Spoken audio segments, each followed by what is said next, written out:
শুরু হলো পবিত্র মাহে রমজান। সারাদিন রোজা থাকার পরে ইফতারিতে পুষ্টিকর খাবার গ্রহণ করা খুবই জরুরি।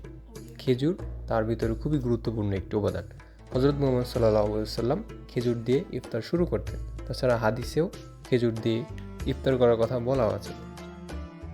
বিশেষজ্ঞদের মতে সারাদিন রোজা রাখার পরে এমন একটি জিনিস খাওয়া উচিত যাতে শরীর তাৎক্ষণিক শক্তি পায়। এক্ষেত্রে খেজুরের তুলনা নেই। খেজুর খেতে যেমন সুস্বাদু তেমনি খুবই পুষ্টিকর। খেজুরকে প্রাকৃতিক শক্তির উৎস বলা হয়। খেজুরের পুষ্টিগুণ প্রচুর। এই ফল শরীরের প্রয়োজনীয় সমস্ত পুষ্টি প্রদান করে এবং খুব সহজেই হজম করে। এতে প্রচুর পরিমাণে ফাইবার, পটাশিয়াম, ক্যালসিয়াম, তামা, সেলেনিয়াম এবং ম্যাগনেসিয়াম পাওয়া যায়। পুষ্টিবিদদের মতে খেজুরে প্রচুর পরিমাণে কার্বোহাইড্রেট থাকে। সারাদিনে রোজা রাখার পরে শরীরে যে প্রয়োজনীয় কার্বোহাইড্রেট দ্রুত পূরণ করতে খেজুর খুবই কার্যকরী ভূমিকা পালন করে।